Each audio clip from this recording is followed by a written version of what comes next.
Welcome back to The World Over. My next guest is the president of the Catholic League for Religious and Civil Rights. He joins us in studio with analysis of the ongoing showdown over monuments, the HHS mandate, and whether a Catholic judicial nominee was subjected to a religious test this week during her confirmation hearing. Welcome back to the program, Bill Donohue. Bill, how you doing? Thank you so much. Thank you for coming in. I want to start with this sensational Senate Judiciary hearing. We saw Amy Coney Barrett, who is a Notre Dame law professor, mother of 7, and a Catholic. And at one point during the hearing, she was subjected to a very queer line of questioning, and by 2 senators, Dick Durbin of Illinois, and Dianne Feinstein of California. I want to play first Dick Durbin. Listen to this and give me your reaction. Roll that. Do you consider yourself an Orthodox Catholic? I am a Catholic, Senator Durbin. Orthodox Catholic, we kind of, as I said in that article, we just kind of use that as a proxy. It is not, to my knowledge, a term currently in use, but if you're asking whether I take my faith seriously and I'm a faithful Catholic, I am, although I would stress that my personal church affiliation or my religious belief would not bear on the discharge of my duties as a judge. Now, Durbin was referencing a 20-year-old article that Ms. Barrett is the author of. Your reaction to that, is that unconstitutional behavior? It comes perilously close to the religious test. I've never heard any senator ask somebody, are you a devout Jew? I've never heard somebody say, are you a practicing Mormon? What kind of an evangelical might you be if you get onto the court? These things are supposed to be irrelevant. Now, this man has a history of doing this. Dick Durbin. Dick Durbin. Himself as a Catholic. Well, he said that for 19 years he went to Catholic education. He never heard the term Orthodox Catholic. I would believe him on that. I'm not certain where he went to school. That would be an interesting show for another day. But if you go 19 years to a Catholic school and you don't know what Orthodox Catholic means, well, let me explain it to him. It means that you accept the teachings of the church. So, for example, the Catholic Church teaches that abortion is intrinsically evil. So if you reject that teaching, you're certainly not Orthodox. Mr. Durbin would know something about that. And what do you think he meant by using that term, to parse that term up? Right. I wish that they would be honest. That what they're really getting at is this. Are you taking your cues from Rome? We're right back to where we started from in the 19th century with the old nativist assumption that if you're Catholic, you can't be an independent thinker. And are you going to use your Catholicity as the prism by which you interpret law?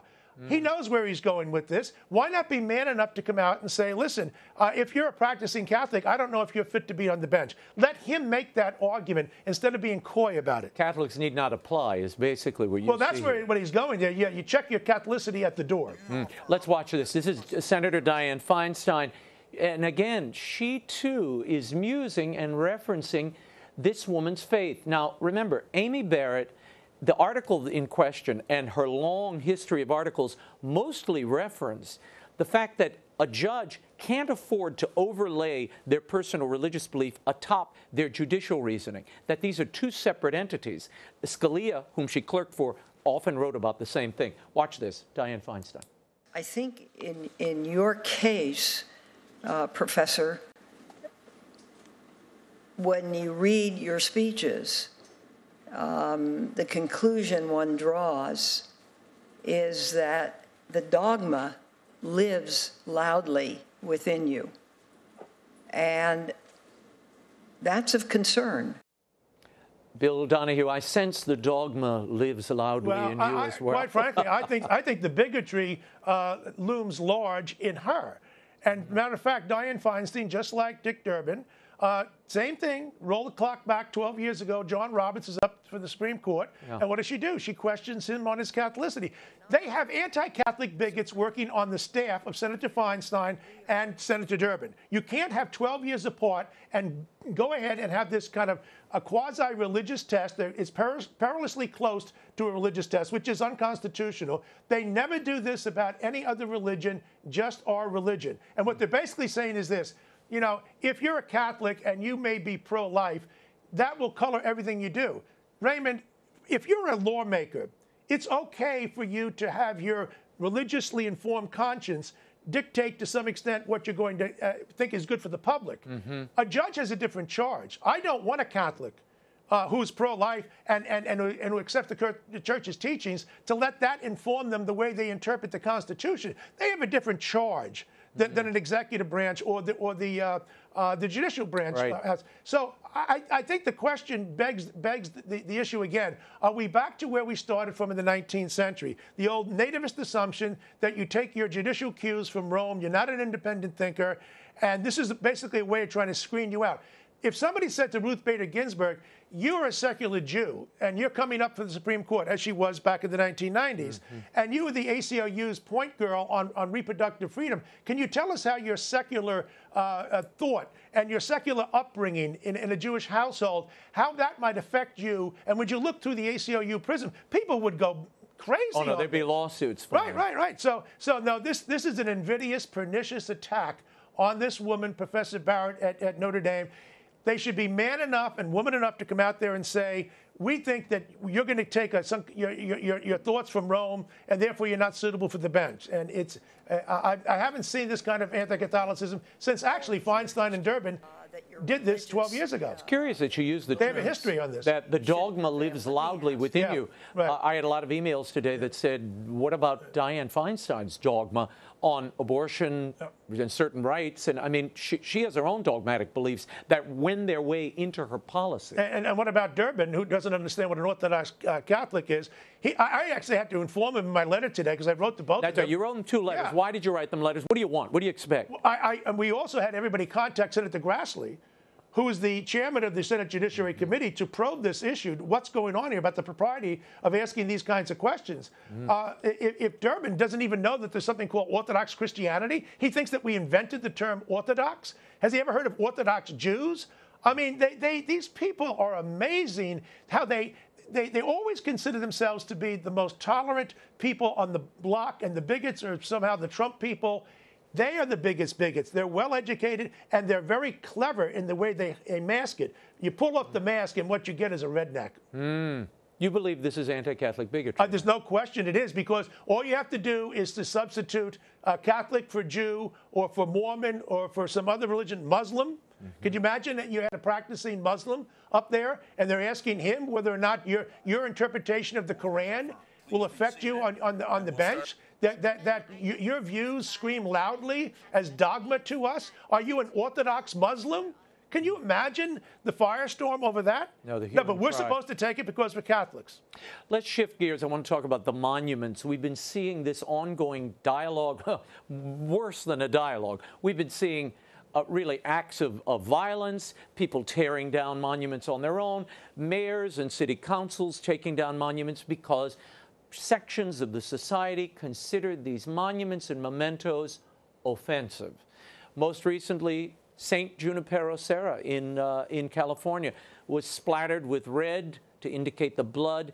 In the eyes of the protesters, they feel he somehow has native blood on his hands. What's happening here? What's happening is that Pope Benedict XVI was right from the beginning. He warned what was happening in the West.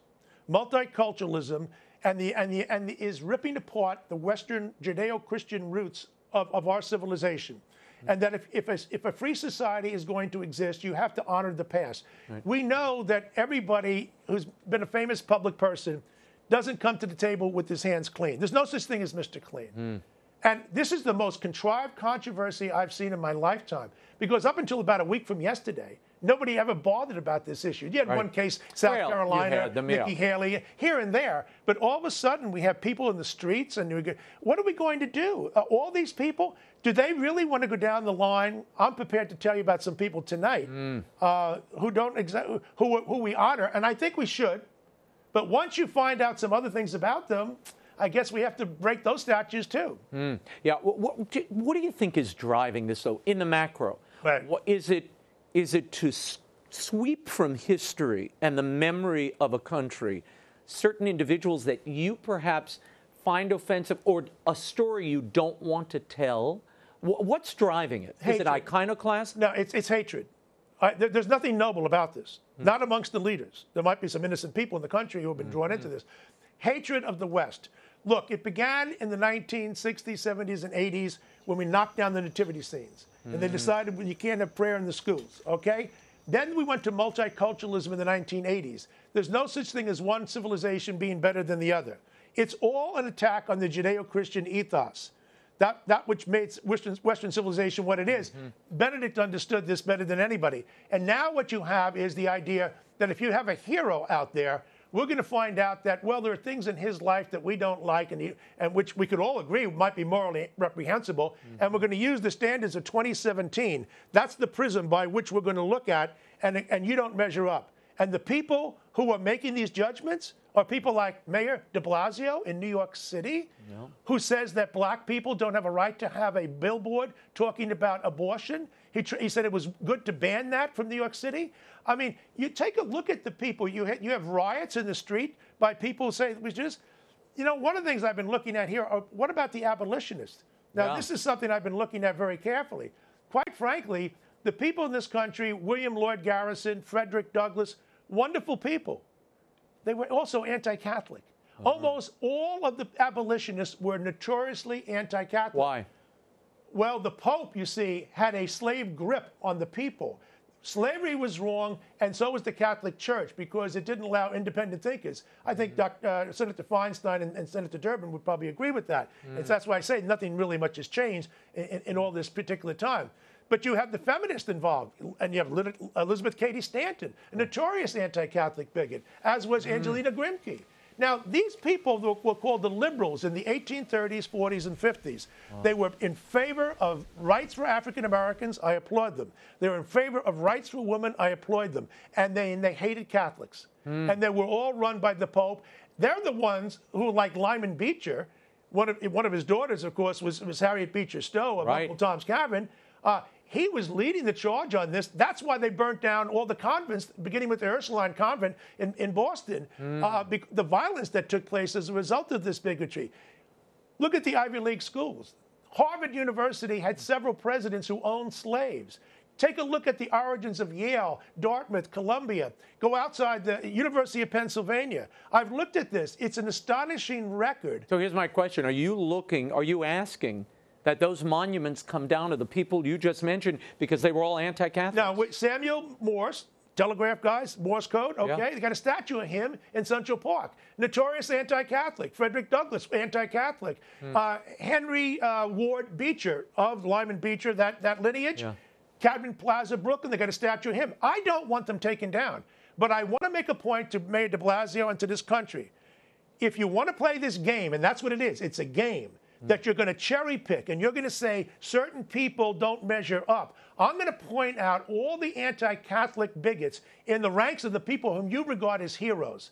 Now, I don't want the statues taken down. The position of the Catholic League is presumptive. We are presumptively opposed to doing it. If a local community, not of elites, but of the people, rank and file, want to remove a statue, I believe in Federalist principles, so I don't want to stand in the way of that. But presumptively, I am opposed to it. This is the deracination of Western culture, and they're literally taking a hammer to it. In Mao's China, they actually took in the bulldozers, and they ripped up the ancestral graves. ISIS did the same thing throughout the Middle East and the mosque and whatnot. I mean, this is what you want to do. If you really hate America and you hate Western civilization and you hate Israel, what you do is you rip up its roots. That's what this is all about. It's not based on justice. It's based on hatred. You know what people will say? They'll say, wait a minute, Bill.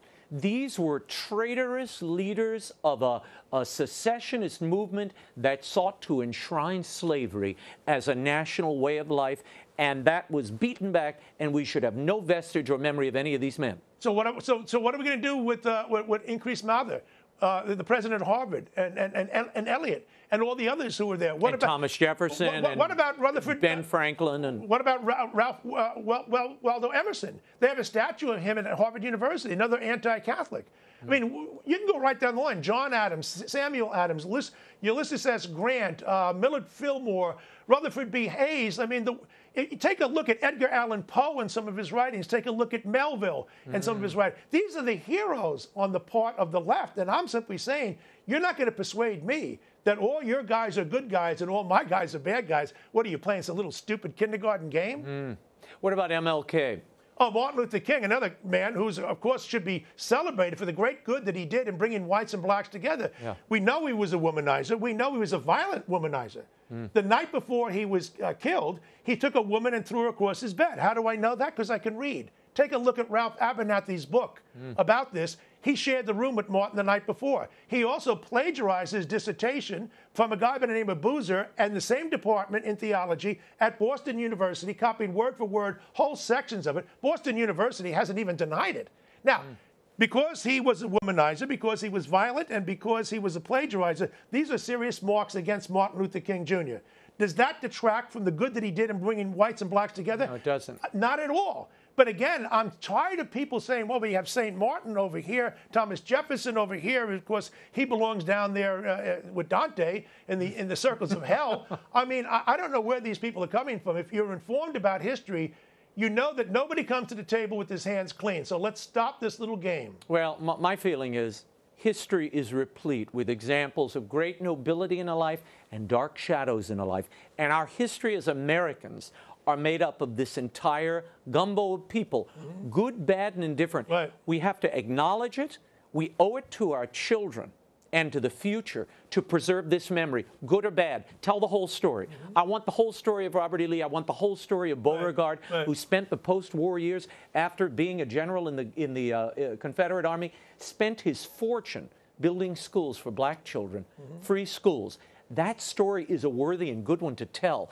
And I think there are lessons to be gleaned from even the dark shadows of a life. You mentioned Martin Luther King. Tell that whole story. Right. That humanizes him and makes it more attainable for us. We're not allowed to do so because when Ralph Abernathy told the truth about the violence of Martin Luther King the night before he was shot, Jesse Jackson implored him not to put that in the book. He said, but it's true. He said, I know it's true, but we're not going to tell people. So we're going to have a cover-up for some people. It's always the same thing, isn't it? There are certain iconic heroes that the left loves, you know, all the feminists and whatnot, but I can't tell the truth about them. Margaret Sanger is another one, got the plaques all over the place. But when it comes to people that we admire, they're going to try and knock them down like Thomas Jefferson.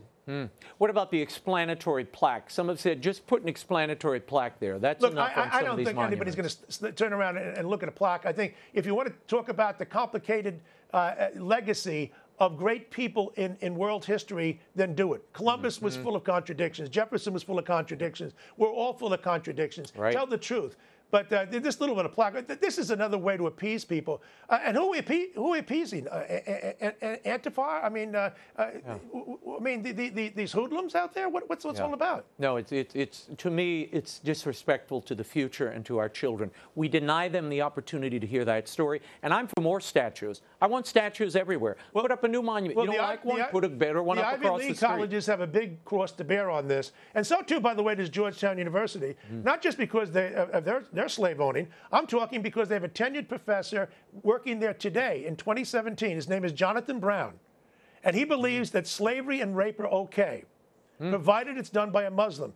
Go to Catholic League website, just Google it. Don't have to go to Catholic League website. Just Google Jonathan Brown, slavery, Muslims, rape. You'll find it. I'm not making this stuff up. I can back up everything I've said. Unbelievable. Before I let you go, the HHS mandate. President Trump promised to roll it back. I was there in the Rose Garden covering the event. Still hasn't happened yet. What's the holdup? What are you asking I don't know what the holdup is for. It's certainly not because of lack of personnel. They have the authority to do this. All it takes is a new rule. They keep saying the rule is written. It's at HHS. I don't understand it. But I want to say this much. I think we will win on this. But I think that the one thing I want to say from the Catholic League perspective, yes, it's wrong to have Catholic nonprofits pay for abortion-inducing drugs and contraception and sterilization. The big issue is bigger than that. The macro issue is this. The government is deciding what is a legitimately Catholic institution and what is not. If you hire and serve people who are not Catholic, you're no longer Catholic. Well, one of the great things about my religion is that we're Catholic with a small c. We're universal. So would they prefer that the Little Sisters of the Poor say if you're a Muslim or a Jew, we don't serve you? Because that would make us really Catholic? See, this is a game. It was made up by the ACLU in the year 2000 in California and picked up by the lawyers of the Obama administration. If the federal government, talk about separation of church and state, if they can sit there in judgment and determine what's a truly Catholic institution and what is not, this game is over. And it's much bigger than abortion and contraception. It gets down to the question of who's going to define what a Catholic institution is. The government has no business doing that. Bill Donohue, your passion is never wanting. Thank you for being here. People get. No, well, don't look. Just don't throw that punch this way, you're pal. a good guy. Thank you so much. Thanks for being here. You can follow Bill's work and the work of the Catholic League at catholicleague.org.